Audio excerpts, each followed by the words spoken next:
الرحیم ہدی للمتقین، وہ ہدایت ہے تقوی والوں کے لیے۔ اس کی تفسیر کی یہدیہم الی الحق،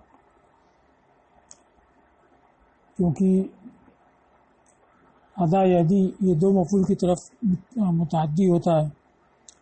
ہدا فلانا الی الحق، تو جس کو ہدایت دی وہ تو متقین ہے، کس چیز کی ہدایت دی مذکور نہیں تھا تو وہ الی الحق ظاہر کیا۔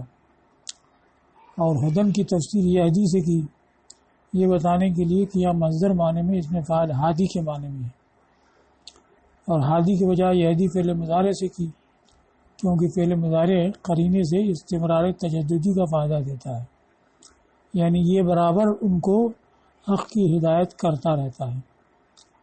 اور یہ اس لیے نکالا کہ ہدن مصدر ہے، مصدر کا حمل ذات پر ہوا تو مبالغہ کے لیے، تو اس سے مبالغہ ظاہر ہوگا کہ برابر ہدایت کرتا رہتا ہے۔ اب ہدا کا معنی تو پہلے بیان کر چکے ہیں اہدنا الصراط المستقیم کے تحت، کہ دلالۃ بلطف، کہ لطف کے ساتھ دلالت کو کہا جاتا ہے، اور وہ چاہے دلالت موصلہ ہو مطلوب تک پہنچانے والی، یا دلالت اعلیٰ ما یوصل ہو یعنی صرف راہ کو بتا دینا۔ تو قدر مشترک کے لیے یعنی مطلق دلالت کے لیے ہدایت کی وضع ہوئی ہے، اور کبھی وہ دلالت موصلہ پر اس کا اطلاق ہوتا ہے، کبھی دلالت اعلیٰ ما یوصل یعنی ہدایت طریق پر اس کا اطلاق ہوتا ہے۔ اور اگر یہ کہیں کہ ایک ہی کے لیے وضع ہوئی یعنی دلالت موصلہ کے لیے یا ہدایت طریق کے لیے ہے، تو کثیر جگہوں میں اس کا استعمال دوسرے میں بھی ہوتا ہے، تو جہاں دوسرے میں استعمال ہوگا تو وہاں کہنا پڑے گا کہ مجاز ہے، یا کہنا ہوگا کہ اشتراک ہے، یعنی دونوں کے لیے اثر نو ابتداء ہی وضع ہوئی ہے، تو مشترک ہونا یا مجاز ہونا یہ خلاف اصل ہے۔ اصل یہ ہے کہ لفظ ایک ہو معنی ایک ہو۔ تو یہاں بھی اس کو ذکر کیا ہے، چونکہ کشاف میں اس کو بیان کیا یہاں ہدی للمتقین کے تحت، تو کہا کہ ہدا اصل میں مصدر ہے، جیسے سرا اور تقا، سرا یسری سرن تقی تقن، اور اس کے معنی ہے دلالت۔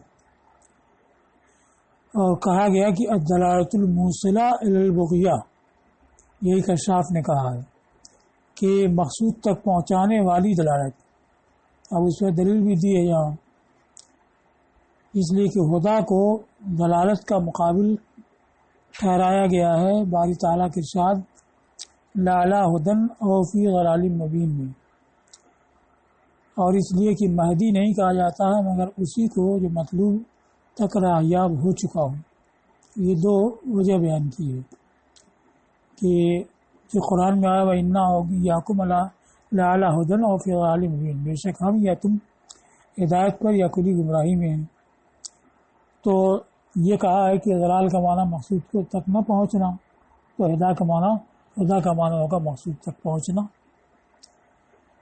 اس سے استدلال کیا ہے۔ اب اس پر کلام ہے کہ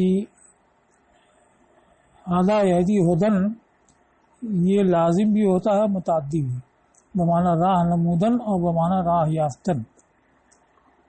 تو یہاں پر جو ہدا ہے وہ راہ یافتن کے معنی میں ہے، یعنی اہتدا کے معنی میں ہے، اور ہدا بمعنی راہ نمودن جو ہوتا ہے ہدایت کرنا وہ متعدی ہوتا ہے، اور اس کا مقابل اضلال آتا ہے۔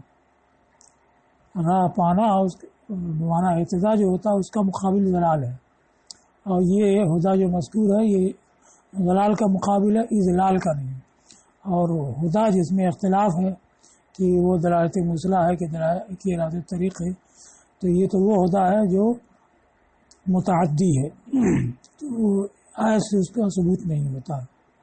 ایک دوسرے یہ ہے کہ دلال کا معنی مقصود تک پہنچنا یہ نہیں ہے، دلال کا معنی راہ سے بہکنا، جو صحیح مطلوب تک پہنچانے والا ہے اس راستے سے ہٹ جانا، اس کو ضلال کہا جاتا ہے۔ کوئی بھی اصلی راستہ جو مطلوب تک لے جائے گا اس سے ہٹ گیا تو ضلال کہا جاتا ہے۔ تو جو مطلوب تک پہنچانے والے راستے کو پا گیا یا وہ اس کو بتا دیا تو اس کے لیے ہدا کہا جائے گا۔ دوسرے کہ مہدی ہدا یہدی سے مہدی اس مفعول اسی کو کہا جاتا ہے جو ہدایت یافتہ ہو، نہ وہ جس کو کہ راہ بتا دی گئی ہو، کہ راہ تو سبھی کو بتا دی گئی ہے اور سب مہدی نہیں ہیں۔ تو اس کا یہ ہے کہ ہدا میں یہاں بحث ہے، مہدی اس سے مشتق ہے، ہو سکتا ہے کہ مشتق کسی قرینی کی وجہ سے ایک معنی کے لیے خاص ہو جائے، تو چونکہ یہ مدح اور تعریف کے موقع پہ بولا جاتا ہے تو مدح کے قرینے سے یہ خاص ہو گیا اس کے لیے کہ مہدی وہ ہے جو ہدایت پا چکا ہو، مقصود تک پہنچ چکا ہو۔ اب یہ فرمایا گیا کہ ہدایت ہے تقوی والوں کے لیے، تو قرآن تو ہدایت سب کے لیے، جیسا کہ ہدی للناس آیا لوگوں کے لیے ہدایت، پھر یہاں متقیوں کے لیے ہدایت کیوں کہا گیا، تو اس کی وجہ بیان کی کہ اصل میں قرآن کی ہدایت سے فائدہ اٹھانے والے اہل تقوی ہی ہیں، چونکہ فائدہ انہیں کو ملتا ہے اس لیے فرمایا گیا کہ یہ ہدایت تقوی والوں کے لیے ہے۔ جیسے کہا جائے کہ دوا مفید ہے استعمال کرنے والے کے لیے، اور جو خالی لا کے گھر میں رکھے رہے تو اس کے لیے تو کوئی فائدہ ہی نہیں، تو فی نفسی تو مفید ہے مگر استعمال کے وقت، تو ایسی ہی قرآن ہادی تو ہے لیکن اس کے لیے جو اس کی ہدایت سے فائدہ اٹھائیں وہ متقین ہی ہیں۔ اس کو کہا کہ اس کا خاص ہونا متقیوں کے ساتھ اس وجہ سے کہ وہی اس سے راہیاب ہوتے ہیں اور وہی اس ہدایت کے قائم ہونے سے نفع اندوز ہوتے ہیں، اگرچہ اس کی دلالت یعنی قرآن کی ہدایت عام ہے ہر نظر والے کے لیے، جو بھی غور و فکر کرنے والا اس کے لیے عام ہے، مسلم ہو یا کافر ہو، اور اسی اعتبار سے کہ دلالت عام ہے فرمایا ہدی للناس، تو ایک وجہ یہ ہوئی۔ دوسری یہ کہ متقی سے مراد یہ وجہ اس پر مبنی ہے کہ متقی سے مراد وہ جو فی الحال موصوف بالتقوی ہے، تو فی الحال جو موصوف بالتقوی ہے وہ راہیاب اور قرآن کی ہدایت اس کے لیے کامیاب و سود مند ہے۔ دوسری کہ متقی سے مراد المشارفین للتقوی، جس کو جلال میں کہا صائرین للتقوی، یعنی جو تقوی کا حصول چاہتے ہیں، جو تقوی کے قریب ہیں۔ تقوی کے قریب کون ہوں گے؟ جو عناد اور تقلید اور وہم سے کہ زنگ سے اپنے کو صاف کر چکے ہوں، تو جو ذہن کو عناد تقلید وغیرہ کے زنگ سے صاف کر چکے ہوں، تو اللہ تعالیٰ جو انفس آفاق میں دلائل قائم کیے ہیں ان دلائل میں نظر کرتا ہو، جس سے کہ وہ ثانی اس کی ذات و صفات کی معرفت، ثانی کی ذات و صفات کی معرفت حاصل کرتا ہو۔ پھر معجزات میں نظر کرتا ہو، جیسے کہ نبی کی معرفت ہوتی ہے اور نبی کے جو اوصاف ہوتے ہیں ان میں غور کرے، تو جب اس میں غور کرے گا تو وہ قریب ہو جائے گا تقوی کے، یعنی پھر اس کے بعد تقوی کا حصول اس کے لیے ہو جائے گا۔ اور یہ اس لیے کہ دلیل عقلی سے پہلے ثانی کا کی ذات و صفات کا علم ہونا ضروری ہے، یعنی ثانی کا فاعل مختار ہونا، قادر ہونا، ارادہ والا ہونا اور متکلم ہونا۔ جب یہ معلوم ہوگا تبھی یہ ثابت ہوگا کہ اس نے کتاب نازل کی ہے، رسول بھیجے ہیں، اور جب تک یہ دلیل عقلی سے نہیں ثابت ہوگا تو دور لازم آئے گا کہ ہدایت کا یعنی قرآن کا ثبوت تو موقوف ہے دلیل عقلی پر، یعنی اللہ تعالیٰ کے قادر مختار ہونے پر، قادر مختار ہونے کا ثبوت موقوف ہے قرآن پر تو ہو نہیں سکے گا۔ تو پہلے قادر مختار اور متکلم ہونا یہ دلیل عقلی سے ثابت ہو جاتا ہے، اس کے بعد پھر کتاب کی ہدایت، رسول کی ہدایت کی کارگر ہوتی ہے۔ تو یہ وہ لوگ ہوئے جو فی الحال تو تقوی والے نہیں ہوئے، لیکن چونکہ عناد سے اپنے کو پاک کر چکے ہیں، یعنی ہر درمی پر نہیں ہے کہ حق واضح ہوتے ہوئے نہ مانیں، بلکہ اپنے کو تیار کر رکھا ہے تقوی کے حصول کے لیے، تو یہ وہ ہے جو تقوی کے قریب ہیں، تو ان کے لیے یہ ہدایت ہے۔ اور جو بالکل اس سے دور ہوں کہ اس کی جانب نظر ہی نہیں اٹھاتے ہیں اور اس کے دلائل میں غور ہی نہیں کرتے ہیں، تو ان کے لیے ہدایت نہیں۔ اس دوسری وجہ کو بیان کیا کہ پہلی تو یہ کہ موصوفین بالتقوی جو فی الحال ہیں ان کے لیے ہدایت ہے، دوسری کہ جو مشارفین للتقوی ہیں، تقوی کے قریب ہے، ان کے لیے ہدایت ہے۔ تو اولئنہ یا اس وجہ سے کہ قرآن میں تأمل کرنے سے نفع یاب نہیں ہوتا ہے مگر وہی جو عقل کو صیقل کر چکا ہو، یعنی عناد تقلید وغیرہ کے زنگ سے صاف کر چکا ہو، اور جو عقل کو آیات کے اندر تدبر کرنے، معجزات میں نظر کرنے اور نبوات یعنی نبوت کی علامتوں کو پہچاننے میں استعمال کرے، تو جو انفس آفاق میں دلائل قائم کیے، نشانیاں قائم کیے، ان میں غور کرے۔ پھر نبی کے جو معجزات ہیں کہ معجزے کی معرفت سے نبی کی معرفت ہوتی ہے، اور نبی کی جو علامات ہیں ان میں غور کرے، تب پھر وہ توحید اور رسالت کی تائید و تصدیق کر سکے گا۔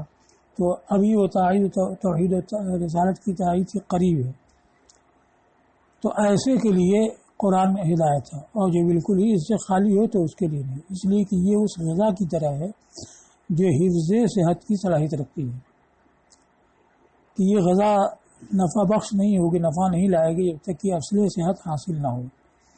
جیسے کہ اصل صحت حاصل ہے، اس کے بعد مزید غذا انسان پاتا ہے تو اس کی وہ صحت برقرار رہتی ہے، اور صحت ہی حاصل نہ ہو، بیمار لاغر ہے اور غذا پہ غذا کھاتا جائے تو وہ اس کی ہلاکت کا بھی سبب بن سکتی ہے۔ تو اسی طریقے سے کتاب کی ہدایت جو ہے اس کے لیے ہے جو عناد وغیرہ کی آلودگی سے پاک ہو، جب اس کے بعد پاک ہو گیا تو اصل صحت اس کو حاصل ہوگی، اب اس کے بعد کتاب کی ہدایت اس کے لیے کارگر ہوگی۔ اس کو کہا اسی کی جانب اشارہ ہے اس ارشاد سے منزل من القرآن ما هو شفاء ورحمۃ للمؤمنین ولا یزید الظالمین الا خسارا، اور ہم قرآن سے وہ اتارتے ہیں جو شفا اور رحمت ہے ایمان والوں کے لیے، تو اصل صحت ان کے لیے حاصل ہے تو مزید ان کے لیے شفا اور رحمت ہے، اور ظالموں کو خسارے ہی میں بڑھاتا ہے، یعنی وہ اس سے ہدایت پانے کے بجائے اور زیادہ گمراہ ہوتے ہیں۔ اب اس پر اعتراض ہوا کہ قرآن میں متشابہ بھی ہے، متشابہ کی مراد معلوم نہیں تو وہ ہدایت کیسے بنے گا، ایسی مجمل ہے تو اس کی مراد معلوم نہیں تو وہ ہدایت کیسے ہوگا، تو اس کو بیان کیا ہے۔ یہ مجمل کی مراد تو بیان رسول سے معلوم ہو چکی ہے، جیسے اقیم الصلاۃ نماز قائم کرو، تو اب نماز کیا ہے، اقامت کیا ہے، یہ سرکار کے بیان سے معلوم ہو گیا، ایسے زکوٰۃ، حج، روزہ، تو جو مجمل ہے اس کا وہ بیان رسول سے معلوم ہو چکا، جب معلوم ہو گیا تو ہدایت بن جائے گا۔ رہ گیا متشابہ، تو شافعیہ کے نزدیک راسخین فی علم اس کی بھی مراد جانتے ہیں، وما یعلم تاویلہ الا اللہ والراسخون فی العلم، والراسخون ان کے اس میں جلالت پر رکھتے ہیں، تو اپنے لحاظ سے انہوں نے کہا ہے کہ اس کی بھی مراد معلوم ہو چکی ہے تو ہدایت بن گیا، اور ہمارے نزدیک یہ ہے کہ اس کی ہدایت کا مقصد یہ ہے کہ اس پر ایمان لائے اور اعتراف کرے کہ ہر چیز کو جان لینا انسان کے بس سے باہر ہے، بہت سی چیزیں وہ ہیں کہ اللہ اور رسول ہی جانتے ہیں، تو وہ بھی ہدایت ہے اس لحاظ سے۔ تو خلل انداز نہیں ہے ہدایت میں وہ جو قرآن میں مجمل اور متشابہ ہے، یہ اس کے ہدایت ہونے میں خلل انداز نہیں ہے، لما لم ينفک عن بیان تعین المراد منہ، اس لیے کہ یہ اس کی مراد کی تعین کے بیان سے جدا نہیں ہے، یعنی بیان رسول سے مراد بتائی جا چکی ہے تو وہ بھی ہدایت ہو گیا۔ اب لفظ متقی کو بتایا ہے کہ یہ اس میں فاعل ہے ان کے قول وقاہ فتقا سے، اس کو بچایا تو وہ بچا، اور وقایا وقایا واقع فتح اور کسرے کے ساتھ فرت السیانہ، بہت زیادہ حفاظت، تو یہ تو لغوی معنی ہو گیا۔ اور اس میں شریعت میں کس کو کہتے ہیں، عرف شریعت میں کس کو کہتے ہیں، اسم لمن یقی نفسہ عما یضر فی الآخرہ، یہ نام اس کا ہے جو اپنے کو اس سے بچائے جو آخرت میں اس کے لیے ضرر رساں ہے، اور اس کے 3 مراتب ہیں، ضرر کے جیسے 3 مراتب ہیں، ایک تو عذاب دائم، دوسرا عذاب عارضی موقت، اور تیسرا حصول درجات سے محرومی۔ تو پہلا درجہ کہ عذاب دائم سے نجات ہو یہ ایمان سے حاصل ہوتا ہے، دوسرا درجہ کہ عذاب عارضی سے منقطع سے نجات حاصل ہو، یہ اس وقت جب کہ گناہ سے بچتا ہو، اور تیسرا درجہ کہ درجات سے محرومی نہ ہو، اولین میں ہو، کہ اس وقت حاصل ہوگا جب کہ تمام معصیہ سے الگ ہو کر کے اللہ ہی کی طرف منقطع ہو جائے۔ تو یہ 3 درجات ہیں۔ پہلا درجہ عذاب مخلد، دائمی عذاب سے بچنا شرک سے الگ ہو کر کے۔ اور اسی پر وارد ہے باری تعالیٰ کے ارشاد وَأَلْزَمَهُمْ کلمۃ التقویٰ، الزمنا نہیں الزمہ ہے، اور تقویٰ والا کا کلمہ ہم نے ان پر لازم کیا۔ حدیث مرفوع میں اس کا بیان آیا ہے کہ کلمہ تقویٰ لا الہ الا اللہ ہے۔ تو جو توحید سے قائل ہو چکے تو ان کے لیے وہ تقویٰ والے ہو گئے کہ عذاب دائم سے محفوظ ہو گئے۔ دوسرا درجہ ہے التجنب عن کل ما یوسم من فعل اور ترک۔ تو اسمہ یا سمیہ سے گناہگار ہونا، آسمہ ایسام گناہگار بنانا، اور تفعیل سے آتا ہے اسمہ گناہگار ٹھہرانا، جیسے فسقہ کسی کو فاسق کہا، فسق کی طرف نسبت کی، تو یہ تفعیل سے نہیں ہے، افعال سے۔ بچنا ہر اس چیز سے جو گناہگار بنائے، چاہے فعل ہو یا ترک ہو، کہ کچھ چیزیں منہی ہیں تو ان کو کرنے میں گناہ ہوتا ہے، کچھ چیزیں معمور ہیں تو ان کے ترک کرنے میں گناہ ہوتا ہے۔ تو ہر اس چیز سے بچنا جو گناہگار بنائے، چاہے فعل ہو یا ترک ہو۔ یہاں تک کہ بعض لوگوں کے نزدیک صغائر بھی، تو بعض لوگ یہ کہتے ہیں کہ متقی ہونے کے لیے صغائر سے بچنا بھی ضروری ہے۔ اس بارے میں استدلال کرتے ہیں ایک حدیث سے کہ سرکار نے فرمایا لا یبلغ العبد ان یکون من المتقین حتی یدع ما لا باس بہ حذرا مما بہ باس، کہ یہ بندہ متقی کے درجے تک نہیں پہنچ سکتا ہے جب تک کہ اس چیز کو نہ چھوڑ دے جس میں حرج نہیں ہے، اس سے ڈرتے ہوئے، اس سے بچتے ہوئے جس میں حرج ہے۔ تو اس کی بنیاد پہ کہا کہ صغیرہ بھی حرج ہے تو اس سے بھی بچنا چاہیے، لیکن یہ صحیح نہیں ہے، بلکہ کبائر سے بچتا ہے تو تقویٰ حاصل ہو جائے گا۔ قرآن فرما گئے ان تجتنبوا کبائر ما تنہون عنہ نکفر عنکم سیئاتکم، کہ اگر تم ان بڑے گناہوں سے بچو جن سے تم کو روکا جاتا ہے تو ہم تمہارے چھوٹے گناہوں کو مٹا دیں گے۔ تو یہ گناہوں سے بچنا یہ تقویٰ کا دوسرا درجہ ہوا، یہی تقویٰ کے نام سے شریعت میں متعارف ہے۔ وهو المعنی بقولہ تعالی ولو ان اہل القری آمنوا واتقوا لفتحنا علیہم برکات من السماء والارض، اور یہی مقصود ہے اس ارشاد سے کہ اگر بستیوں والے ایمان لاتے اور تقویٰ اختیار کرتے تو ہم ان پر آسمان اور زمین کی برکتیں کھول دیتے۔ تو آمنو یہاں مذکور ہے، لہذا پہلا درجہ مراد نہیں ہوگا۔ تو اب دوسرا درجہ گناہوں سے بچنا وہی مراد ہے، اور تیسرا درجہ ان یتنزہ عما یشغل سرہ عن الحق ویتبتل الیہ بشراشرہ، وہ یہ ہے کہ اس چیز سے بچے جو اس کے باطن کو حق سے باز رکھے اور اس کی طرف اپنے پورے وجود کے ساتھ منقطع ہو جائے، یعنی تمام ماسوا سے الگ ہو کر کے خدا تک پہنچ جائے جو فنا کا درجہ ہوتا ہے۔ اور یہی وہ تقوی، حقیقی تقوی ہے جو اس کے ارشاد واتقوا اللہ حق تقاتہ سے مطلوب ہے، کہ اللہ سے ڈرو جیسا کہ اس سے ڈرنے کا حق ہے۔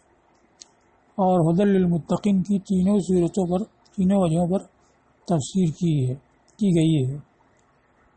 تو کسی نے پہلے کے لحاظ سے تفسیر کی ہے کہ شرک سے بچنے والوں کے لیے ہدایت ہے، کسی نے دوسرے کے لحاظ سے کہ گناہ سے بچنے والوں کے لیے ہدایت ہے، اور کسی نے تیسرے کے لحاظ سے کہ تمام معصوم اللہ سے الگ ہو کر کے خدا کی طرف جو آنے والے ان کے لیے ہدایت ہے، اور بہتر یہ کہ عام رکھا جائے۔ اب اس کے بعد اعراب یعنی ترکیب بیان کی ہے، تو یوں تو الگ الگ ترکیب آ چکی ہے، الف لام میم کی بھی ہو گئی اور ذالک الکتاب کی بھی ہو گئی، اور لا ریب فیہ کی بھی ترکیب بیان کی ہے، ھدی للمتقین کی نہیں بیان کی ہے، وہ وہی ہے ہوا ھدی للمتقین۔ اب یہاں پوری آیت کی ترکیب بیان کرتے ہیں کہ یہ جان لو کہ آیت کئی طرح کے اعراب یعنی کئی ترکیب کا احتمال رکھتی ہے۔ پہلی ترکیب کہ الف لام میم مبتدا ہو اور ذالک الکتاب خبر ہو، ذالک موصوف الکتاب ہو صفت، موصوف صفت مل کر کے خبر، تو مانا ہوا کہ الف لام میم وہ کتاب ہے۔ الف لام میم کیا، یہ طور پر یہ کہ قرآن کا نام ہو یا سورہ کا نام ہو، تو قرآن وہ کتاب ہے یا سورہ، الف لام میم وہ کتاب ہے، یا المؤلف من جنس الف لام میم ذالک الکتاب، کہ جو جن سے الف لام میم سے مرکب ہے، یعنی حروف تہجی سے جو مرکب ہے وہ وہی کتاب ہے۔ اس تیسرے پر اعتراض ہوگا کہ جن سے الف لام میم سے مرکب تو سارا کلام عرب ہے، اس میں شعر، نثر وغیرہ سب داخل ہیں، خط، رسالہ سبھی اس میں آتے ہیں، تو جن سے الف لام میم سے مرکب تو سارا کلام عرب ہے، پھر یہ کہ جن سے الف لام میم سے مرکب وہ کتاب ہے، یہ صحیح نہیں ہوگا کہ المؤلف من جن سے الف لام میم یہ عام ہے اور ذالک الکتاب اخص ہے، اور اخص کا حمل عام پر درست نہیں ہوتا۔ جیسے الانسان ہوا زیدن کہا جائے کہ انسان زید ہے، حالانکہ یہ صحیح نہیں ہے۔ ہاں زیدن هو الانسان یہ صحیح ہوگا، یعنی عام کا اخص، یا الانسان حیوان، انسان حیوان ہے، یہ صحیح ہے، لیکن الحیوان انسان یا بقر غنم کچھ کہا جائے تو یہ اخص کا حمل ہوگا عام پر، یہ صحیح نہیں ہے۔ تو اب یہاں المؤلف من جن سے الف لام میم جو سارا کلام عرب ہے، اور کہا گیا کہ مؤلف من جن سے الف لام میم وہ کتاب ہے، تو یہ صحیح نہیں ہوگا۔ تو اس کا جواب دیا کہ المؤلف سے مراد ہے مؤلف کامل، کہ جن سے الف لام میم سے ایسا مؤلف جو اپنی تعلیف میں کامل ہو اور بلاغت کے انتہائی درجے کو پہنچا ہوا ہو، وہ یہی کتاب ہے۔ تو اب دونوں میں تساوی ہو جائے گی کہ ایسا مؤلف کامل سوائے قرآن کے اور کوئی نہیں ہے، تو المؤلف سے مطلق مراد نہیں ہے، بلکہ اس سے مراد المؤلف الکامل فی تعلیفی، اس کو بیان کیا گیا۔ تو پہلی ترکیب یہ ہے کہ الف لام میم مبتدا ہو، اس وجہ سے کہ یہ قرآن یا سورہ کا نام ہے، یا المؤلف منہا کے ساتھ مقدر ہے، اور ذالک اس کی خبر ہے، یعنی پہلے ذالک موصوف ہوگا، الکتاب صیغت موصوف صیغت مل کر خبر۔ اگر یہ مؤلف سے المؤلف من جنس الف لام میم سے اخص ہے مطلقاً، تو المؤلف یہ عام مطلق ہے اور ذالک الکتاب یہ اخص مطلق ہے۔ اصل یہ ہے کہ اخص عام پر محمول نہیں ہوتا ہے، تو حمل صحیح نہیں ہونا چاہیے۔ لیکن صحیح کیسے ہوا؟ لأن المراد بھی، اس وجہ سے کہ المؤلف سے یہاں پہ مراد ہے ایسا مؤلف جو اپنی تعلیف میں کامل ہو اور فصاحت کے آخری درجے اور بلاغت کے آخری مرتبے تک پہنچا ہوا ہو، تو ایسا مؤلف جو آخری درجے فصاحت تک پہنچا ہوا وہ یہی کتاب ہے۔ اور لفظ الکتاب یہ ذالک کی صفت ہے، ذالک موصوف، الکتاب صفت۔ دوسری ترکیب کہ مبتدا محذوف ہو اور الف لام میم یہ اس کی خبر بنے اور ذالک یہ خبر ثانی ہو۔ تو جیسے المؤلف الف لام میم ذالک کتاب، کہ مؤلف وہ الف لام میم ہے جو وہ کتاب ہے، تو الف لام میم مبتدا محذوف کی خبر ہو اور ذالک خبر ثانی ہو یا بدل ہو، الکتاب جو ہے ذالک کی صفت ہو۔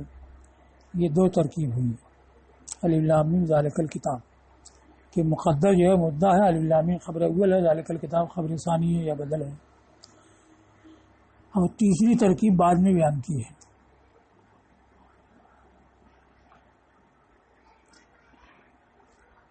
وہ یہ کہ الف لام میم مبتدا اور پھر ذالک مبتدا ثانی الکتاب اس کی خبر، تو ذالک مبتدا اپنی خبر سے مل کر کے جملہ ہو کر کے پھر الف لام میم مبتدا کی خبر، کہ الف لام میم وہی کتاب ہے یعنی وہ کتاب کامل ہے۔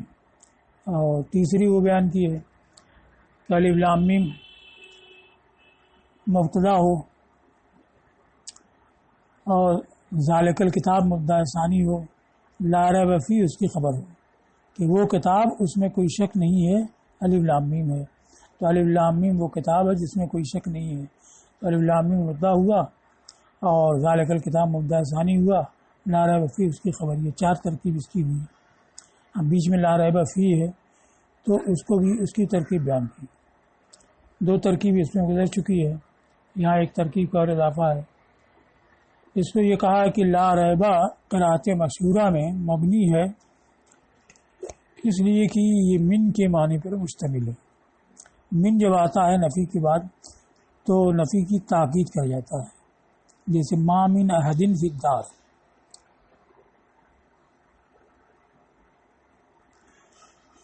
تو اگر کہا جائے ما رجل فی الدار تب بھی نفی ہو جائے گا، من اس کے اوپر آ جائے کہ ما من رجل، تو اس تاکید کی اس نفی کی اور تاکید ہو جائے گی، استغراق ہو جائے گا، یعنی کسی طرح کا کوئی شخص بھی نہیں ہے. اور لائے نفی جنس جب داخل ہوتا ہے جنس پر تو اس سے یہی معنی حاصل ہوتا ہے، جیسے لا ریب لا کتاب ہے، کوئی ریب نہیں ہے، کوئی کتاب نہیں ہے، تو من کے معنی پر مشتمل ہوتا ہے. تو حرف کے معنی پر مشتمل ہوا تو حرف کے معنی پر متضمن ہونے کی وجہ سے یہ مبنی ہوتا ہے، مبنی برفتح.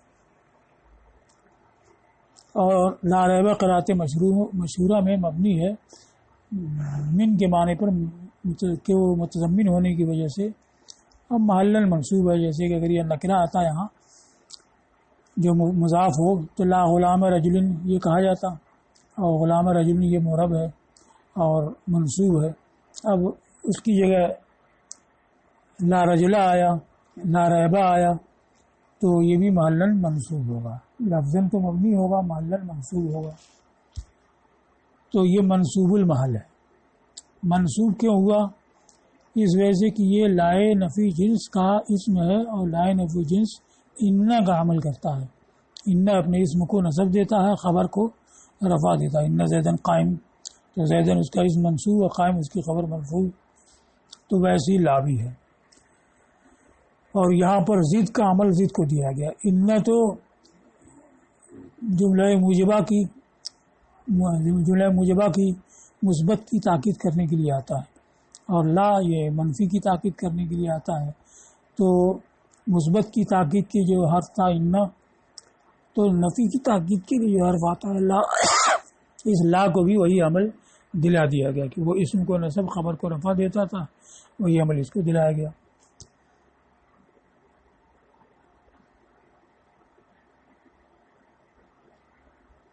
اس وجہ سے یہ منصوب المحل ہوگا، اس وجہ سے کہ یہ اس لائے نفی جنس کا اسم ہے جو ان کا عمل کرتا ہے، اس لیے کہ ان کی نقیض ہے. ایک دوسرے کی اسم کے لیے لازم ہوتا ہے، جیسے ان لازم ہوتا ہے، یعنی ان کے بعد اسم ضرور آئے گا، ویسے لا کے بعد اسم ضرور آتا ہے. اور ایک قرات شاذہ ہے ابو شاذہ کی، اس میں لا ریبن ہے، تو ریب یہ لائے نفی جنس نہیں بلکہ لا بمعنی لیسا ہے ان کی قرات، اسی لیے اوپر لا ریب فی المشہورہ کا. اور فی ہے اس کی خبر ہے، تو ریب لا کا اسم اور فی ہے اس کی خبر. اب یہاں ایک بیان کیا ہے کہ فی ہے جو خبر ہے وہ مقدم نہیں ہوئی، لا فی ہے ریبن نہیں آیا، کیونکہ خبر مقدم ہو تو حصر کا معنی حاصل ہوگا، یعنی اسی میں کوئی ریب نہیں ہے. تو یہ دیگر آسمانی کتابوں کے مقابلے میں کہا جا رہا ہے کہ یہی وہ ہے جس میں کوئی ریب نہیں ہے. تو اس سے سمجھ میں یہ آئے گا کہ بقیہ آسمانی کتابوں میں ریب ہے، حالانکہ ایسا نہیں ہے. اس وجہ سے خبر مقدم نہیں ہوئی بلکہ مؤخر ہی رہی. تو اس کو کہا کہ اس خبر کو مقدم نہیں کیا گیا، جس کے اس کے ارشاد لا فیہا غول ملاہم عنہا ینزفون میں فیہا کو مقدم کیا گیا، کہ یہ شراب کے بارے میں ہے کہ جنت کی شراب میں مستی نہیں ہوگی اور نہ ہی وہ اس سے نشے میں ہوں گے. تو وہاں تو حصر ہے کہ دنیا کی شراب کے مقابلے میں کہا گیا ہے کہ اس میں مستی ہوتی ہے، خمار ہوتا ہے، اور اس میں نہیں ہوگا. اور یہاں اگر کہا جاتا تو مطلب یہ کہ دیگر کتابوں میں شک ہے، اور حالانکہ دیگر آسمانی کتابوں میں بھی شک نہیں ہے. تو یہاں مقدم نہیں ہوا اس وجہ سے کہ دیگر کتابوں کے درمیان سے ریب کی نفی کی تخصیص اس کے ساتھ مقصود نہیں ہے. جیسے کہ لا فیہا غول میں دیگر شرابوں کی بنسبت شراب جنت میں سے نفی کی خمار کی نفی کی تخصیص مقصود ہے، جیسا کہ وہاں پر مقصود ہے. ایک ترکیب یہ ہوئی. دوسری ترکیب جو پہلے بیان کیا تھا کہ لا ریب فیہ للمتقین ہو، اس طریقہ سے کہ فیہ جو ہے ریبہ کا اسم ہو، تو لا ریبہ ثابتاً فیہ، تو ریبہ موصوف اور ثابتاً فیہ صفت، اور فیہ میں ہو ہی ضمیر ذوالحال اور ہدن اس سے حال. تو ذوالحال اپنے حال سے مل کر کے مجرور جار مجرور سے مل کر کے ثابت کے متعلق ہو کر کے ریبہ کی صفت. موصوف صفت مل کر کے لا کا اسم ہوا. للمتقین یہ خبر. تو اصل کیا ہو کہ لا ریب فیہ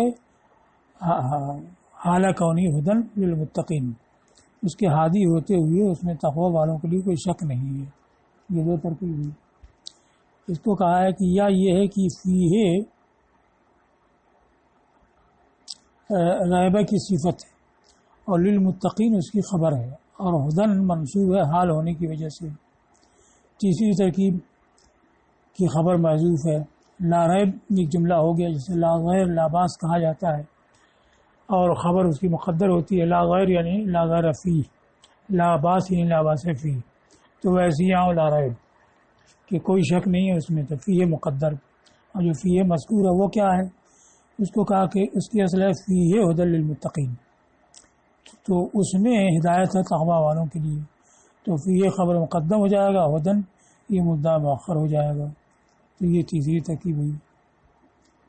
یا یہ کہ خبر محذوف ہے جیسے لا غیرہ میں، اسی لیے لا ریب پر وقف کیا گیا ہے. یہاں وقف معانقہ ہے. لا ریب یہ الگ جو ہو جائے گا اور فی ہدن یہ الگ ہو جائے گا، دو جملے ہو جائیں گے. اور اسی لیے لا ریب پر وقف کیا گیا ہے اس بنا پر کہ فی ہدن کی خبر ہے جو اس پر مقدم کی گئی، اس وجہ سے کہ ہدن نکرہ ہے. اور تقدیر یوں ہوگی لا ریب فی ہدن، فی جو خبر مقدر ہے اس کو ظاہر کیا، اور فی ہدن یہ الگ جملہ، اس میں کوئی شک نہیں، اس میں ہدایت ہے. اور یہ کی اس کی ترکیب الف لام میم ذالک الکتاب کی، اور یہ کہ ذالک مبتدا و الکتاب اس کی خبر ہو. تو اب خبر جو ہے معرفہ ہے، وہی کتاب ہے، اس کا مطلب ہوگا وہی کتاب ہے. جیسے زیدنی شجاع، زیدی بہادر شجاع ہے، اور ذالک الکتاب مطلب وہی کتاب ہے. تو وہی کتاب تو بہت ہیں، تو اس کو قائص معنی کر کے کہ وہی کتاب کامل ہے جو کتاب کہے جانے کے قابل ہے. یہ استاہل و اہل ہونا. یا یہ ہے کہ ذالک مبتدا ہو اور صفت ہو، یعنی ذالک موصوف اور الکتاب اس کی صفت، اور ما بعد اس کی خبر ہو. ما بعد کیا؟ لا ریب فیہ، تو وہ کتاب اس میں کوئی شک نہیں ہے. تو ذالک الکتاب مبتدا ہو گیا، لا ریب فیہ خبر ہو گیا. اور یہ پھر پورا مجموعہ دونوں ترکیب پر، جب ذالک کو مبتدا الکتابوں کو خبر بنائیں یا ذالک الکتاب موصوف لا ریب فیہ خبر بنائیں، تو یہ مبتدا خبر مل کر جملہ ہوگا. تو دونوں صورت میں یہ جملہ یہ الف لام میم کی خبر ہو کہ الف لام میم وہی کتاب ہے، یا الف لام میم وہ کتاب ہے جس میں کوئی شک نہیں. کتنا ہوا؟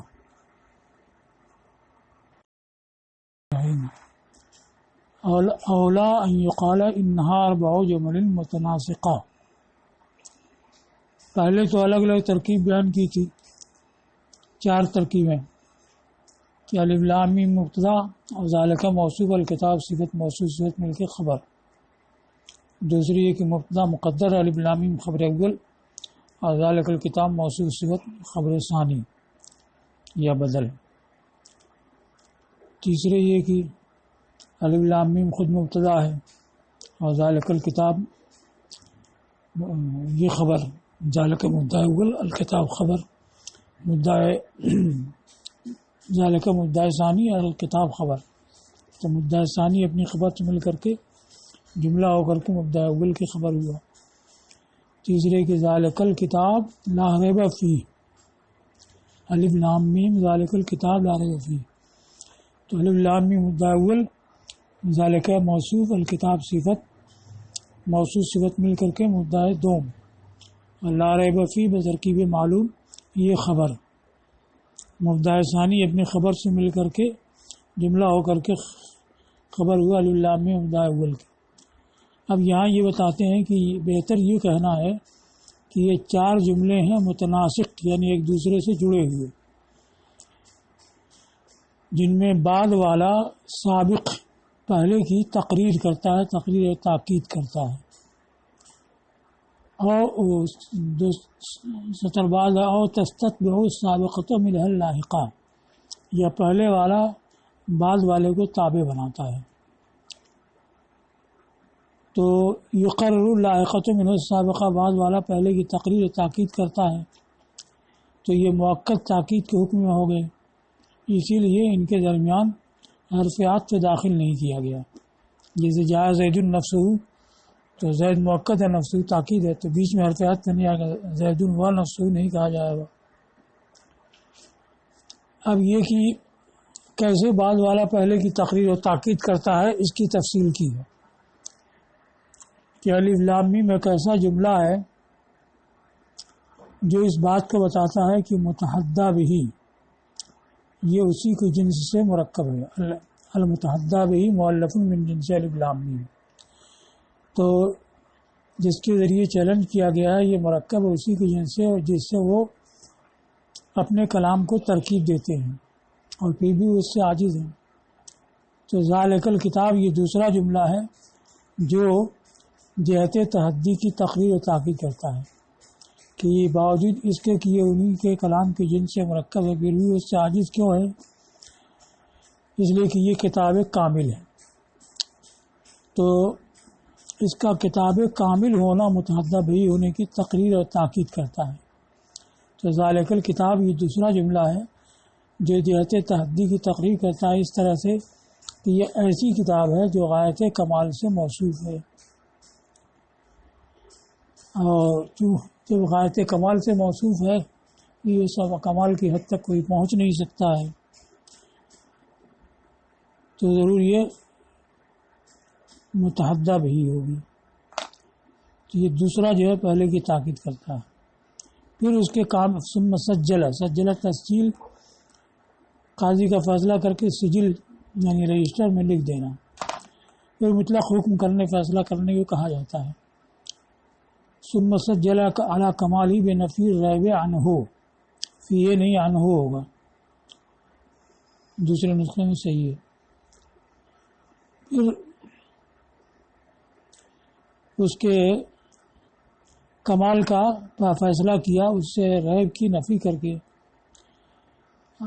تو لا ریب فی یہ تیسرا جملہ ہے جو اس کے کمال کی شہادت دیتا ہے کہ دوسرے میں ذالک الکتاب میں بتایا گیا کہ یہ کتاب کامل ہے، لا ریب فی اس میں کوئی شک نہیں ہے، یعنی قطعی یقینی ہے، جو قطعی یقینی ہوگا تو ضرور کامل ہوگا۔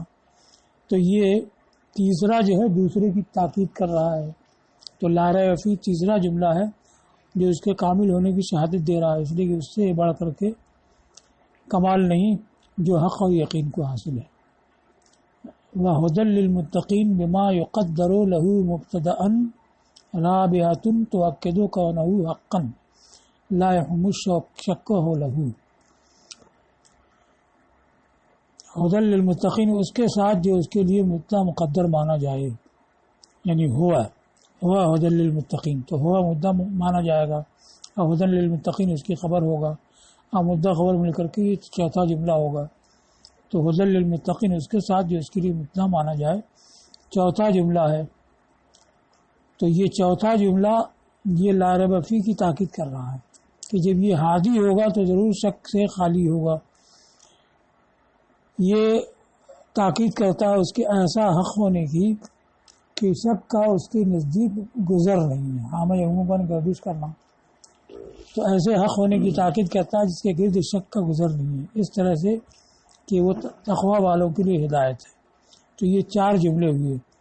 پہلا جملہ یہ کہ متحدہ بھی جن سے اللہ سے مرکب ہے پھر بھی اس سے عاجز ہے، تو اس کی تاکید یہ کرتا ہے کہ یہ کتاب کامل ہے تو دوسرے اس سے عاجز ہوں گے۔ تیسرا لا ریب فی کہ اس میں کوئی شک نہیں، قطعی یقینی ہے، یہ کامل ہونے کی تاکید کرتا ہے۔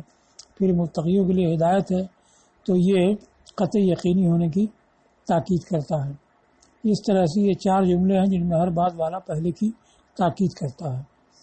دوسری شکل کہ یہ ہر پہلا جملہ بعد والے کو تابع بناتا ہے، جیسے کہ دلیل مدلول کو تابع بناتی ہے، یعنی دلیل کے سننے سے مدلول تک نتیجہ تک ذہن پہنچ جاتا ہے، جیسے العالم متغیر وکل متغیر حادث، تو ذہن پہنچ جاتا ہے کہ العالم حادث۔ تو ویسے ہی جیسے کہ مبدل منہ اور بدل الاجتمال میں ہوتا ہے کہ مبدل منہ کے سننے سے بدل الاجتمال کی طرف ذہن پہنچ جاتا ہے۔ پھر بدل آ کر کے اس کی تصریح کر دیتا ہے. تو جیسے کہ سلبہ زید چھینا گیا، تو زید سننے سے معلوم ہوتا کہ زید نہیں، اس کی کوئی چیز، اس سے متعلق کوئی چیز چھینی گئی ہے. اب کہا گیا سلبہ زید ثوبہ یا متاعہ، تو یہ ثوبہ متاعہ جو مبہم طور پر سلبہ زید سے سمجھا گیا تھا، یہ متاعہ ثوبہ آ کر کے اس کی وضاحت کر دیتا ہے اور ابہام کو دور کر دیتا ہے. تو اس طریقے سے پہلے جملے سے دوسرا جملہ اجمالاً اور ابہاماً ذہن میں آ جاتا ہے، اور پھر دوسرا آ کر کے اس کی تصریح کر دیتا ہے. اس کا بیان یہ ہے کہ جب پہلے متحدہ بہی کے موجود ہونے پر تنبیہ کی، اس لحاظ سے کہ وہ انہی کے کلام کی جنس سے ہے اور پھر بھی وہ اس کے معارضے سے عاجز ہیں. تو المتحدہ بہی مؤلف من جنس الف لام، یہ بتایا گیا کہ یہ انہی کے کلام کی جنس ہے اور پھر بھی اس کے معارضے سے عاجز و قاصر ہے. تو اس سے یہ سمجھ میں آ جاتا ہے کہ یہ ضرور ایسے مرتبے تک پہنچی ہوئی کتاب ہے کہ جہاں تک لوگوں کی رسائی نہیں ہے. تو اجمالاً اور ابہاماً یہ ذہن میں آ جاتا ہے کہ یہ کتاب کامل ہے. استنتج منہ، تو جب اس پر تنبیہ کی کہ متحدہ بھی موجز ہے، تو اس سے یہ نتیجہ نکلا کہ ایسی کتاب ہے جو کمال کی حد کو پہنچی ہوئی ہے. اور جب یہ کتاب کامل ہے تو ریب سے ضرور خالی ہوگی، کیونکہ ریب تو بہت بڑا نقص ہے، اور جب کامل ہے تو اس نقص سے خالی ضرور ہوگی. تو ذالک الکتاب یعنی وہ کتاب کامل ہے، اسی سے ذہن ابہاماً اور اجمالاً اس بات کی طرف پہنچ جاتا ہے کہ وہ ریب سے خالی ہوگی. اس کو کہا ہے کہ جب اس سے نتیجہ نکلا کہ ایسی کتاب ہے جو حد کمال کو پہنچی ہوئی ہے، تو یہ اس بات کو مستلزم ہے اللہ تشبث الریب باطرافی. تشبث معنی تعلق ہے، پکڑنا، متعلق ہونا، اور طرف معنی کنارہ، کہ ریب اس کے کناروں سے متعلق نہ ہو، شک اس کے دامن سے وابستہ نہ ہو. کامل ہے تو شک اس میں نہیں ہوگا، اس لیے اس سے بڑھ کر کے کوئی ناقص نہیں جس کو شک و شبہ عارض ہو. لا انقسم مما یعتری شک و شبہ، طرح یعتری عارض ہونا، درپیش ہونا. تو یہ دوسرا جو ہے وہ تیسرے کو ابہاماً بتا دیتا ہے، پھر تیسرا صراحتاً آ کر کے اس کو واضح کر دیتا ہے. اور پھر جب یہ بیان کیا گیا کہ اس میں کوئی شک نہیں ہے، شک سے بالکل خالی ہے، تو جو ایسا ہوگا وہ یقیناً تقویٰ والوں کے لیے ہدایت ہوگا. تو چوتھا بھی اجمالاً ذہن میں آ جاتا ہے، یہ ایسی کتاب کامل ہے جو شک اور ریب سے خالی ہے، تو ضرور وہ ہادی ہوگی. تو اجمالاً یہ چوتھے تک ذہن پہنچ جاتا ہے، اور پھر ہدی للمتقین آ کر کے اس کی تصریح کر دیتا ہے. یہ اس طرح سے 4 جملے ہوں. پھر اس کے بعد کہا کہ ان جملوں میں سے ہر ایک میں ایک بڑا نقطہ ہے. جزالت کے معنی جزیل ہونا، عظیم ہونا، اور ذات و جزالہ عظمت والا نقطہ یعنی بڑا نقطہ ہے. پہلا الف لام میم ہے صرف، لیکن اس میں کچھ محذوف ہے. المتحدہ بھی مؤلف من جنس الف لام میم، یا المؤلف من جنس الف لام متحدن بھی. تو پہلے میں حذف ہے اور مقصود کی طرف اشارہ ہے علت بتانے کے ساتھ ساتھ. علت کیا کہ جس طرح کے حروف سے ان کا کلام مرکب ہوتا ہے ویسی حروف سے بھی مرکب ہے، اور پھر بھی اس کی نظیر لانے سے یہ قاصر ہیں. تو مقصود کی طرف علت بتانے کے ساتھ اشارہ بھی ہو جاتا ہے، اور جب وہ قاصر ہے تو اس کے ذریعے تحدی اور چیلنج ہوگا. دوسرا جملہ ذالک الکتاب، تو ذالک مبتدا، الکتاب خبر. تو خبر میں اصل یہ کہ نکرہ ہو، جیسے ذالک کتاب، اور جب معرفہ آتی ہے تو اس سے حصر کا فائدہ حاصل ہوتا ہے. جیسے زید الشجاع، زید ہی شجاع ہے، زید ہی شجاع ہے یعنی بہادر ہے. تو اب جب ذالک الکتاب فرمایا گیا کہ وہی کتاب ہے، تو اس سے معلوم ہوا کہ اور کتاب کے مقابلے میں کتاب کہے جانے کے لائق یہی ہے. تو دوسرے جملے میں تعریف کی عظمت ہے، اور تیسرا جملہ ریب فیہ، تو لا فیہ ریب نہیں ہے بلکہ لا ریب فیہ ہے. تو فیہ خبر مؤخر ہوئی، مقدم نہیں ہوئی، کیونکہ مقدم ہوتی تو سمجھا جاتا کہ صرف اسی میں ریب نہیں ہے، باقی آسمانی کتابوں میں ہے اور یہ مقصود نہیں ہے، تو خلاف مقصود کا وہم پیدا ہوتا. اس وجہ سے خبر مؤخر ہوئی. تو تیسرے جملے میں ظرف کو یعنی فیہ کو مؤخر کرنا ہے باطل کا وہم پیدا کرنے سے بچنے کے لیے. اور چوتھا جملہ ہدی للمتقین، اس میں ہوا مبتدا ایک محذوف ہے. اور پھر ہادی کو ہدا کہا گیا مبالغہ کے طور پر. اور پھر ہدن یہ نکرہ آیا تو نکرہ سے تعظیم کا فائدہ حاصل ہوگا، یعنی عظیم ہدایت ہے تقوی والوں کے لیے.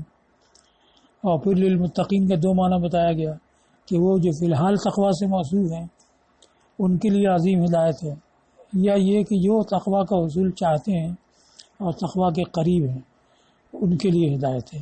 تو جو تقوی کے قریب ابھی تقوی سے موصوف نہیں ہوئے ان کو متقی کہا گیا، تو اس میں ان کی تعظیم شان ہے کہ جو حصول تقوی کی کوشش کر رہے ہیں ان کو ابھی متقی کہا گیا. اور اس میں ایجاز بھی ہے کہ اگر کہا جاتا للمشارفین للتقوی تو یہ اتناب ہوتا، اور للمتقین کہا گیا تو اس میں ایجاز ہوا. تو اس کو کہا ہے چوتھے جملے میں ایک تو حذف ہے، یعنی ہوا مدعا یہ محذوف ہے. دوسرے ہدن کہا گیا، ہوا ہادن نہیں بلکہ ہدن کہا گیا تو مصدر سے صفت لانا ہے مبالغہ کے لیے. تیسرے کہ ہدن نکرہ ہے تو اس کو نکرہ لانا تعظیم کے لیے یعنی بڑی ہدایت ہے. چوتھا کہ ہدایت کو متقین سے خاص کرنا غایت اور نتیجے کے لحاظ سے کہ اس سے فائدہ مند وہی ہوتے ہیں لہذا انہی کے لیے ہدایت ہے، یا جو حصول تقوی کی کوشش کر رہے ہیں اس کے لحاظ سے کہا. وَتَسْمِيَةُ الْمُشَارِفِ لِلتَّقْوَى مُتَّقِيًا، اور جو تقوی سے قریب ہے اس کو متقی کا نام دینا ایجاز کے طور پر، کہ اگر للمشارفین للتقوی کہا جاتا تو یہ طویل ہوتا اور للمتقین کہا تو اس میں ایجاز بتفخیما لشانہ، اور اس کی شان بڑھانے کے لیے کہ یہ کوئی حصول تقوی کی کوشش کر رہا ہے وہ اس قابل ہے کہ ابھی سے اس کو متقی کہا جائے. یہاں تک ہو گیا. اب اس کے بعد ہے الذین یؤمنون بالغیب. یہ ترکیب میں کیا واقع ہے اور ما سبق سے اس کا کیا تعلق ہے، تو دو بیان کیا. ایک تو یہ ہے کہ المتقین موصوف ہو اور الذین یؤمنون بالغیب اس کی صفت صریحہ ہو، تو اس صورت میں یہ اسی کے تابع ہو جائے گا کہ موصوف اور مطبوع ہوگا یہ اس کے تابع ہوگا تو اس سے متصل ہوگا. اور ایک صورت یہ ہے کہ صفت مقطوعہ ہو تب بھی متصل ہوگا. یہ صفت مقطوعہ کیا ہوتی ہے؟ دراصل صفت صریحہ ہوتی ہے، جیسے اعوذ باللہ السمیع العلیم، تو اصل میں تھا اعوذ باللہ السمیع العلیم، اس میں جلالت موصوف سمیع صفت، لیکن اس سے نکال کر کے اس کو السمیع العلیم کہا گیا اس بات پر تنبیہ کرنے کے لیے کہ یہاں مدح مقصود ہے کہ وہی ہے سننے والا جاننے والا. یا اعوذ باللہ السمیع العلیم تو یہاں فعل مقدر ہوگا عن السمیع یا احمدہ السمیع العلیم. تو جو صفت صریحہ کو صفت ہونے کی حالت سے قطع کر کے مدح کی حالت میں ظاہر کیا جاتا ہے تو اس سے فائدہ ہوتا ہے مدح کا کہ براہ راست یہ مدح کا افادہ کرتی ہے، اور صفت صریحہ بھی مدح کا افادہ کرتی ہے مگر ضمن. تو اس طور سے اگر الذین یؤمنون بالغیب بمعنی ہم الذین یؤمنون بالغیب ہو تو یہ بھی المتقین سے متصل ہوگا، یا عن الذین انبہ الذین یؤمنون بالغیب تب بھی المتقین سے متصل ہوگا. اور منفصل ہونے کی صورت یہ کہ الذین یؤمنون بالغیب میں اپنے معطوفات کے یہ مبتدا اولئک علی ھدی من ربہم یہ خبر، تو یہ المتقین سے بالکل الگ ہو جائے گا کہ المتقین پہ جملہ بالکل تام ہو گیا، اور وقت بھی وہاں وقف تام ہوگا کیونکہ یہ ما بعد کا محتاج نہیں اور ما بعد بھی اس کا محتاج نہیں، کیونکہ الذین سے مبتدا اور ما بعد خبر بن رہا ہے تو یہ ما قبل کا بالکل محتاج نہیں ہے، تو وقف ہر طرح سے یہاں تام ہوگا. تو یہ منفصل ہونے کی صورت ہے کہ الذین یؤمنون بالغیب معطوفات کے ساتھ مل کر کے مبتدا ہو، اور آگے جو آ رہا ہے اولئک علی ھدی من ربہم، جو ایمان کو غیب پر ایمان رکھتے ہیں، نماز قائم کرتے ہیں، مال و دیے سے خرچ کرتے ہیں، وہی ہیں جو اپنے رب کی طرف سے ہدایت پر وہی کامیاب ہے. تو یہ دو صورت ہے، ایک متصل ہونے کی ایک منفصل ہونے کی. متصل ہونے میں دو صورت، ایک تو یہ صفت صریحہ ہو، دوسرے کی صفت مقطوعہ ہو. اب جب صفت صریحہ ہو تو اس میں تین صورت بیان کی ہے، یا تو صفت مقیدہ ہو یعنی مخصصہ، یا صفت موضحہ ہو یعنی صفت کاشفہ، یا صفت مادحہ ہو. صفت مقیدہ کیا یا المتقین عام ہو. اب اس عام کو یہ مابعد لا کر کے خاص کیا گیا. وہ اس طریقہ سے کہ تقویٰ کا معنی ہو نامناسب سے بچنا. تو متقین وہ جو نامناسب سے بچنے والے ہیں اور مناسب کی بجاوری کرنے والے ہیں یا نہیں ہیں یہ نہیں اس میں ظاہر ہوا. تو الذین یؤمنون بالغیب سے بیان کیا گیا. تو نامناسب سے بچنے والے بھی ہیں اور مناسب کی بجاوری کرنے والے بھی ہیں. اس طرح سے کہ وہ غیب پر ایمان رکھتے ہیں, نماز قائم کرتے ہیں, انفاق فی الخیر کرتے ہیں. اب اس پر یہ کلام ہوتا ہے کہ جب نامناسب سے بچنے والے ہوں گے تو ظاہر ہے کہ ترک طاعت یہ نامناسب ہے, اور جب اس سے بچیں گے تو طاعت کی بجاوری کرنے والے ہوں گے. تو متقین میں حرام سے بچنا, معصیت سے بچنا اور طاعت کی بجاوری کرنا دونوں آ گیا. تو یہ صفت مقیدہ کیسے ہوگی؟ یہ متقین میں تو یہ مطلب آ ہی گیا کہ یہ مناسب کی بجاوری نامناسب سے بچنے والے ہوں گے تو مناسب کی بجاوری کرنے والے بھی ہوں گے, یعنی طاعت کی بجاوری بھی کرنے والے بھی ہوں گے. اور طاعت کے ساتھ ایمان بالغیب, اقامت صلاۃ, انفاق فی الخیر وغیرہ سے بھی آ جائے گا. تو اس کا جواب یہ دیا گیا کہ اگر سے تحقق کے اعتبار سے جب تقویٰ پایا جائے گا تو اتیان طاعت بھی پایا جائے گا, لیکن مفہوم کے لحاظ سے کہہ سکتے ہیں کہ نامناسب سے بچنا اور ہے اور مناسب کی بجاوری کرنا اور ہے. تو اس مفہوم کے لحاظ سے کہ تقویٰ کا مفہوم صرف نامناسب سے بچنا ہے, اس لحاظ سے وہ عام ہے. اور پھر اس میں تخصیص کی گئی کہ نامناسب سے بچنے کے ساتھ جو مناسب کی بجاوری بھی کرتے ہیں.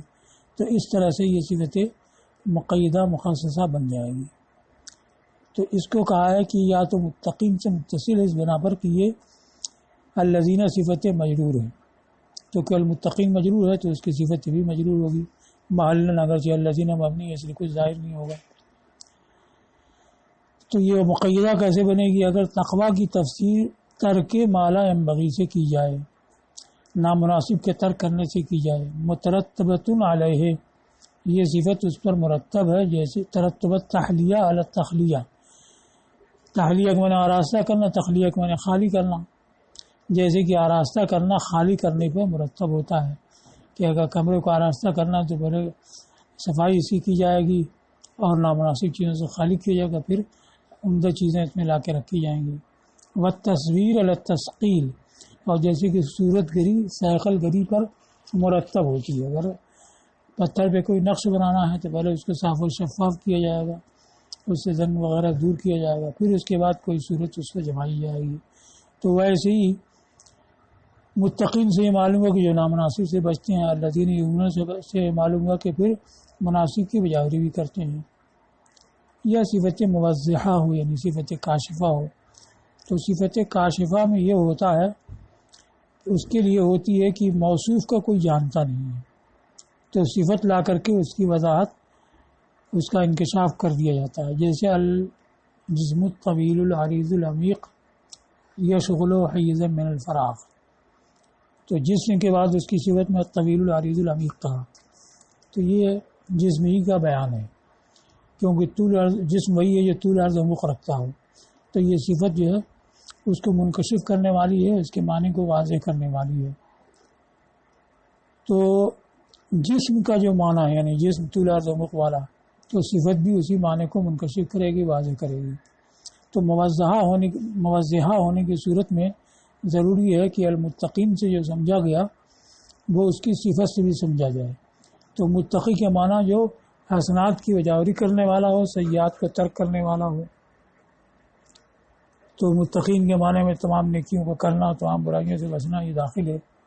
تو اب صفت کاشفہ جو اس کی ہوگی تو اس کو بھی ان سب باتوں پہ مشتمل ہونا چاہیے, یعنی اس سے بھی ظاہر ہونا چاہیے کہ اس میں تمام نیکیوں کی بجاوری ہے, تمام برائیوں سے بچنا بھی ہے.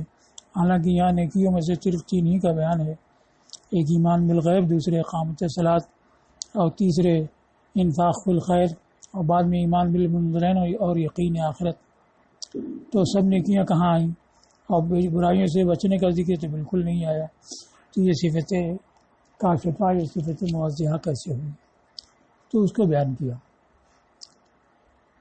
کہ یہ صفت کاشفہ کس طور سے ہے کہ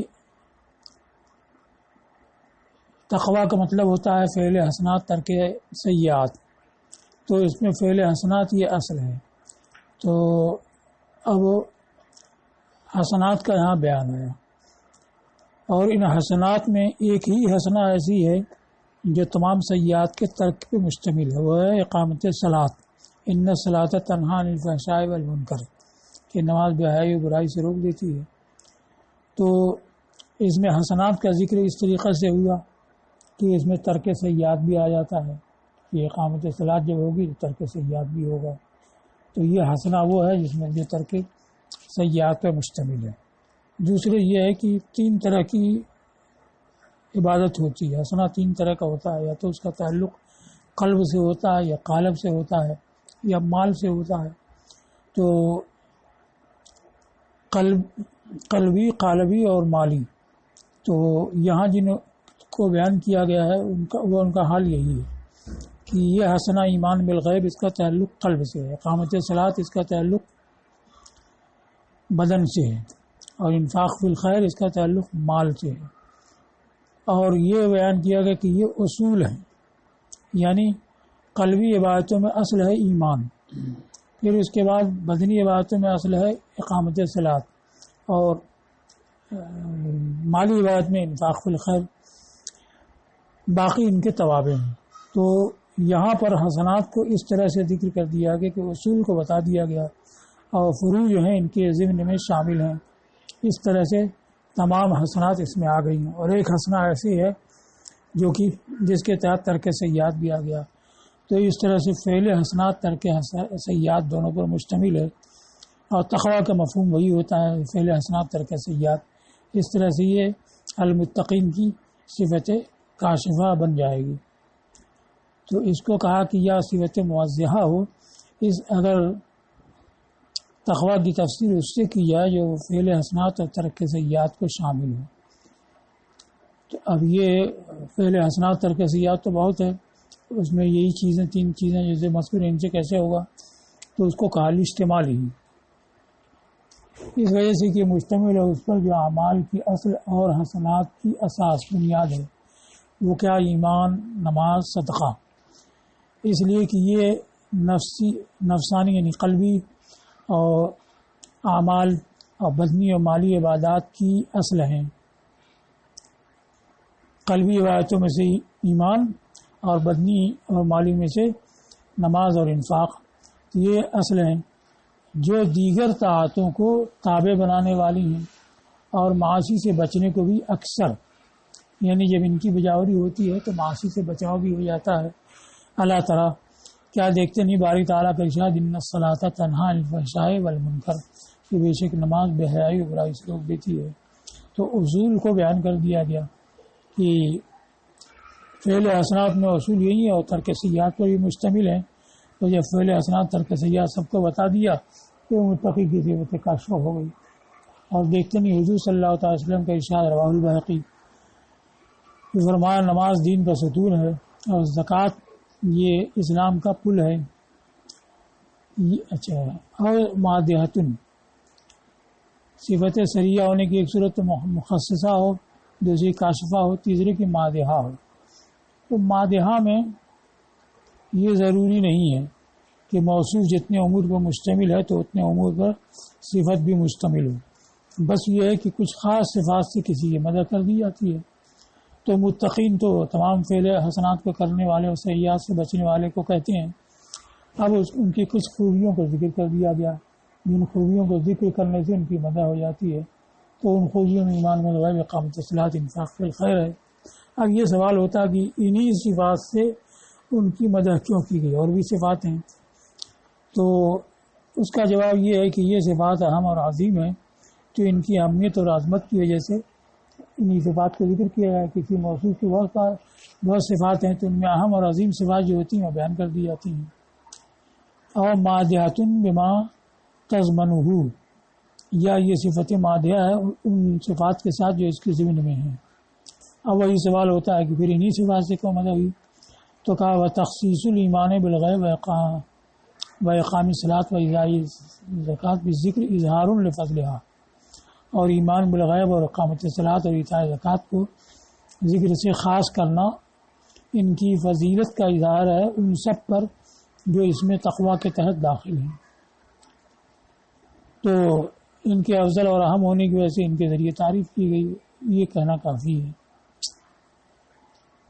اچھا، اب یہ دوسرا متصل ہونے کی صورت متقین سے متصل ہے اس طور پر کہ یہ مدح منصوب یا مدح مرفوع ہے آنی یا ہم کی تقدیر کے ساتھ، آنی یا ہم الذین کی تقدیر کے ساتھ۔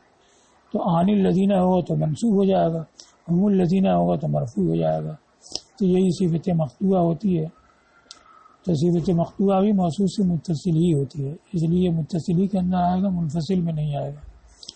یا یہ کہ اس سے منفصل ہے اور یہ مرفوع ہے مبتدا ہونے کی وجہ سے، اور خبر اولئک ہے۔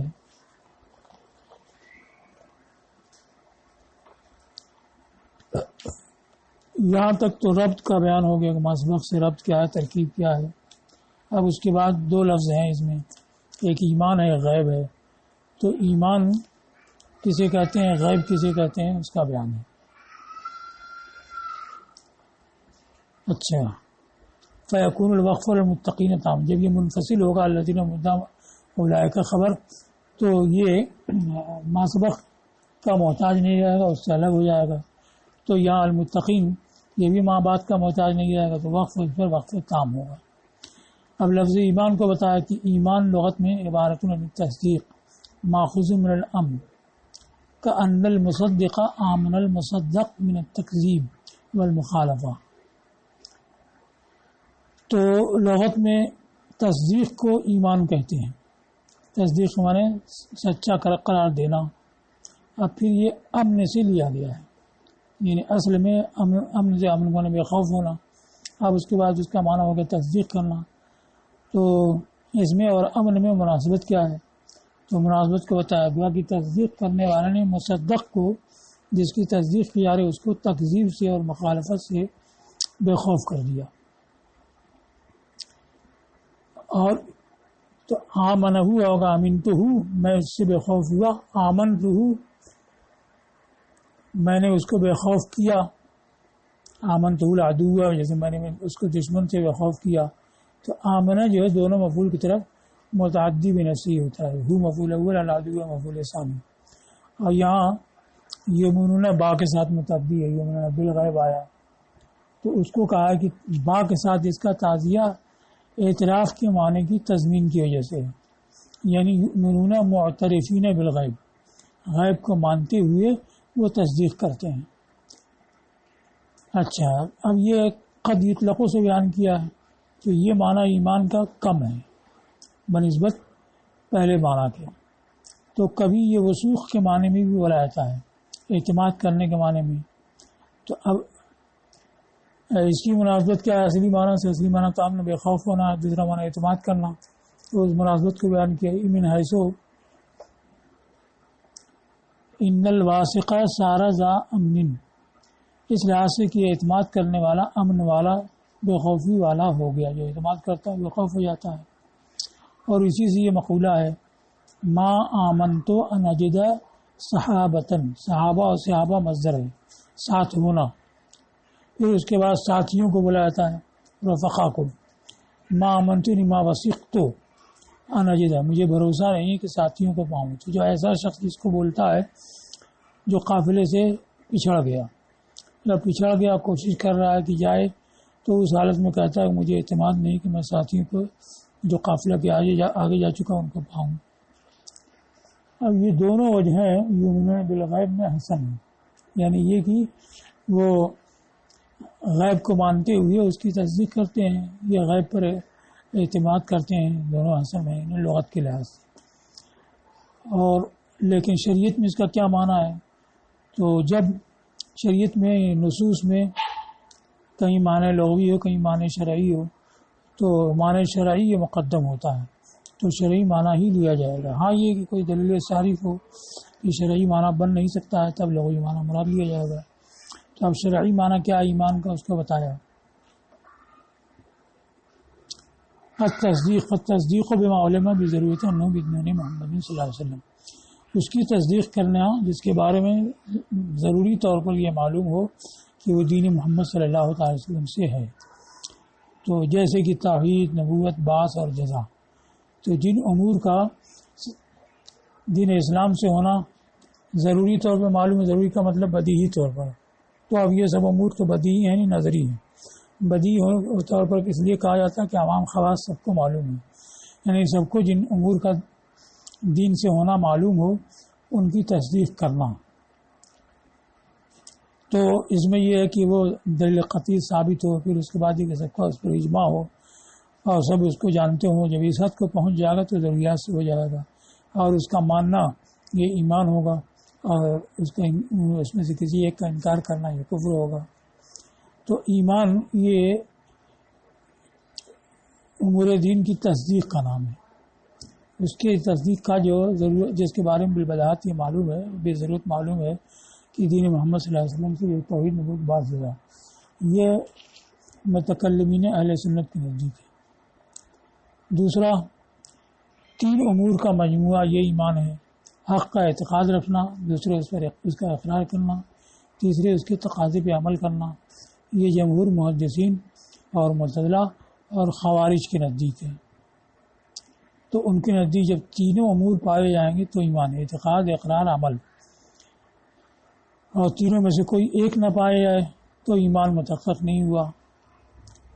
تو اب اس کی تفصیل کی ہے کہ اگر مثلا خالی اعتقاد سے خالی ہے تو جو اعتقاد میں تنہا اعتقاد میں خلل لائے وہ منافق ہے، اور جو اقرار میں خلل لائے یعنی جس سے مطالبہ ہو اقرار کا اور موقع بھی ہو، مہلت بھی ہو، اس کے باوجود وہ اقرار نہیں کرتا ہے تو وہ کافر مجاہر ہے کہ اعلانیہ کفر کرنے والا ہے.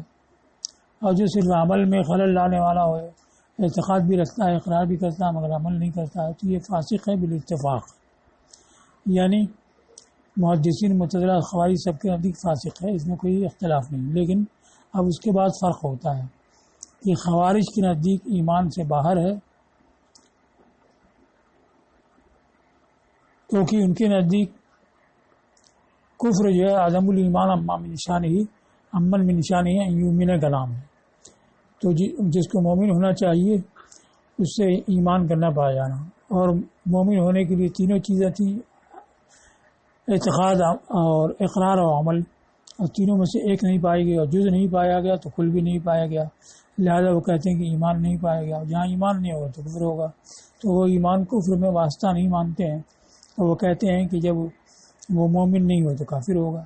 تو خوارج کے نزدیک وہ کافر ہے، اور معتزلہ کے نزدیک خارجون علی ایمان غیر داخل فی الکفر عند المعتزلہ، ایمان سے باہر ہے اور کفر میں داخل نہیں ہے. کیونکہ معتزلہ جو ہے وہ تینوں کے مجموعے کو ایمان کہتے ہیں. جب تینوں پایا جائے گا تو ایمان پایا جائے گا، اور عمل پائی نہیں گیا تو ایمان نہیں پایا گیا، لہذا وہ ایمان میں داخل نہیں ہوا، مومن نہیں ہوا. اور کفر کہتے ہیں تکذیب کو، تو وہ تکذیب اس سے نہیں پائی گئی کیونکہ وہ تو تصدیق کرتا ہے، اقرار بھی کرتا ہے، صرف عمل نہیں ہے. تو اس وجہ سے کہتے ہیں کافر نہیں ہوگا. تو بین مذہب نکالا کہ ایمان سے تو خارج ہے اور کفر میں داخل نہیں ہے. یہ مذاہب کا بیان ہو گیا. اب محدثین پر اعتراض ہوتا ہے کہ محدثین جو ہے فاسق کو کافر نہیں مانتے ہیں، اور اعتقاد، اقرار اور عمل تینوں کو مجموعے کو ایمان کہتے ہیں. اب تینوں پایا نہیں گیا تو ایمان پایا نہیں گیا، تو جب ایمان نہیں ہو تو کفر ہونا چاہیے، مگر وہ کافر نہیں کہتے ہیں، وہ فاسق کہتے ہیں. تو اس کا جواب دو طرح سے دیا گیا. ایک تو یہ ہے کہ محدثین یہ کہتے ہیں کہ اعتقاد، اقرار، عمل یہ ایمان کامل کا جز ہے. تو اب تینوں نہیں پایا گیا تو ایمان کامل نہیں پایا گیا، یہ نہیں کہ نفسی ایمان نہیں پایا گیا. دوسرے یہ تفصیل کرتے ہیں کہ ہر جز اصلی نہیں ہوتا. جز دو طرح کے ہوتے ہیں، ایک جزو اصلی ہوتا ہے، ایک جزو فرعی ہوتا ہے. تو جزو اصلی وہ ہوتا ہے کہ جس کے نہ ہونے سے کل ہی منتفی ہو جائے، ختم ہو جائے، اور فرعی وہ ہوتا ہے کہ اس کے نہ ہونے سے اصل شے ختم نہیں ہوتی ہے. جیسے درخت، اس کے اجزاء میں جڑ بھی ہے، شاخیں بھی ہیں، پتیاں بھی ہیں، سب اس کے اجزاء ہیں. لیکن جڑ نہ ہو تو درخت ہی نہ رہا، اور شاخیں نہ ہو یا پتیاں نہ ہو تو درخت باقی رہتا ہے. چونکہ یہ سب جزو فرعی ہیں. انسان کے بدن میں بال ہے، ہاتھ پاؤں ہیں، یہ سب جزو فرعی ہیں کہ اگر بال ختم ہو جائے یا ہاتھ پاؤں کٹ جائیں تو انسان باقی رہتا ہے. سر یہ جزو اصلی ہے کہ وہ نہ رہے تو انسان نہ رہا. تو ایسے ہی تصدیق جو ہے اجزاء ایمان، تصدیق اقرار عمل ہے. تو تصدیق تو اس میں جزو اصلی ہے کہ وہ نہ رہے تو ایمان نہ رہا، اور باقی یہ فرعی ہے کہ ان کے نہ ہونے سے ایمان منتفی نہیں ہوتا ہے. وہ یہ جواب دیتے ہیں. کتنا ہو گیا؟ ان کی دلیل کیا ہے اور اس کو بیان کر کے اس کو ترجیح دی ہے.